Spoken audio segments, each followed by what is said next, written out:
you pray to God to make you rich. He doesn't simply give you money when you pray. நீங்க கடவுள்கிட்ட போய் கேட்குறீங்க, என்ன பணக்காரன் ஆக்குங்கன்னா உங்கள்ட்ட கையில காசு தருவீரா? ப்ரே பண்ணிட்டு கண்ணை மூடிட்டு படத்துல வர மாதிரி பாட்டு முடிய கண்ணை திறந்தோடனே அப்படி அந்த மங்காதால வர மாதிரி காசு பறக்கும் உங்களுக்கு, அப்படி வருமா? கடவுள் தருவீரா? So he will create many opportunities to earn that money. அவர் என்ன செய்வே? அதுக்குரிய ஆப்பர்ச்சுனிட்டிஸ், அதுக்குரிய வழிமுறைகளை உங்களுக்கு கிரியேட் பண்ணுவேன். அதான் நம்மளோட நம்பிக்கை. ரெண்டாவது, உங்களோட குவாலிட்டிஸ்ல நீங்க எப்பயுமே ஒரு டென்ஷன் ஆன ஒரு கேரக்டர். எனக்கு பேஷன்ஸ் வேணும். You pray for patience. அப்போ கடவுள் உங்களுக்கு இன்ஸ்டன்ட் காம் தர மாட்டேன். நீங்க பேஷன்ஸ் வேணும்னு சொன்னோன்னே உங்களோட மைண்டை நிதானமாக்கி, ஓகே இதான் காம், இப்படிதான் நீங்க நிதானமா இருக்க போறீங்கன்னு தருவீரா? இல்ல, நீங்க பேஷன்ஸ் உங்களுக்கு தேவைண்டா.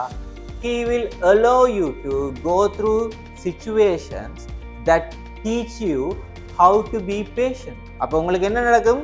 நீங்க நிறைய ஹார்ட் டைம்ஸுக்குள்ளால போக வேண்டி வரும். உங்களுக்கான சிச்சுவேஷன்ஸ் அங்கே உருவாக்கப்படும். அந்த சிச்சுவேஷன்ஸ்ல இருந்து எப்படி நீங்க உங்களோட கோவத்தை கண்ட்ரோல் பண்றீங்க, என்ன மாதிரியான முடிவு எடுக்கிறீங்க, எப்படி ரியாக்ட் பண்றீங்க, அந்த சிச்சுவேஷன்ஸ் உங்களுக்கு டீச் பண்ணும் எப்படி நான் பொறுமையா இருக்கணும். அப்ப இங்கிலீஷ் கிளாஸுக்கு மட்டும் வந்தா காணும், டீச்சர் தார வேலையை மட்டும் படிச்சா காணும் இருந்தா இங்கிலீஷ் வருமா? நான் இங்கிலீஷ்ல பேசணும்னா நான் தான் வாய் திறக்கணும். இங்கிலீஷ் படிக்கிறது வேற, இங்கிலீஷ் பேசுறது வேற. சரியோ பிள்ளையோ நீங்க வாய் திறந்து பேசினா மட்டும்தான் உங்களால ப்ராக்டிஸ். A லெவல் எக்ஸாமில் டிஸ்ட்ரிக்ட் லெவல்ல ரேங்க் எடுத்து யூனிவர்சிட்டிக்கு போய் அங்க ஃபர்ஸ்ட் செமஸ்டர்ல ஃபெயில் பண்ற நிறைய பிள்ளைகள் இருக்காங்க இங்கிலீஷ் இல்லாம. ஏன்டா அங்க எல்லாமே இங்கிலீஷ்ல போகுது யூனிவர்சிட்டிஸ்ல. அப்ப நம்ம சப்ஜெக்ட் மேட்டர் மட்டும் இல்ல, லாங்குவேஜ்ன்றதும் நம்மளோட லைஃப்ல பார்த்து டிசைட் பண்ற ஒரு மிகப்பெரிய ஃபேக்டரா இருக்கு. When you learn new language, the way of thinking and speaking will be totally changed. அது டோட்டலா உங்களுக்கு மாற்றப்படுது.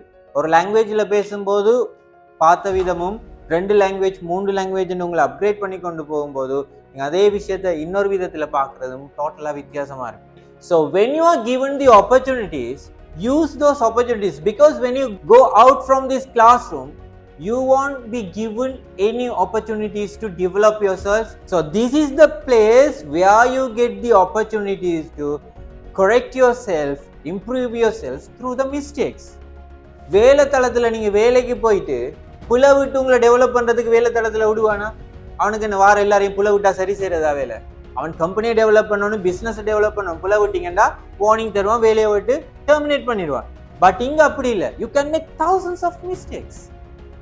பட் எப்படி மிஸ்டேக் விடுறது? நீங்க முன்னுக்கு வாய் திறந்து பேசினா தான் புலங்கிட்டு தெரியும். If I'm talking in English, I made lot of mistakes when I was practicing. இங்கிலீஷ்ல புல விடுறது கொலை குத்தம் இல்லை. கஞ்சா விற்கிறோம், குடு விற்கிறோன்னே இவ்வளவு தைரியம் வைக்கும் போது இங்கிலீஷ்ல புல விடுறதுக்கு நம்ம இவ்வளவு பயப்படுறோம்.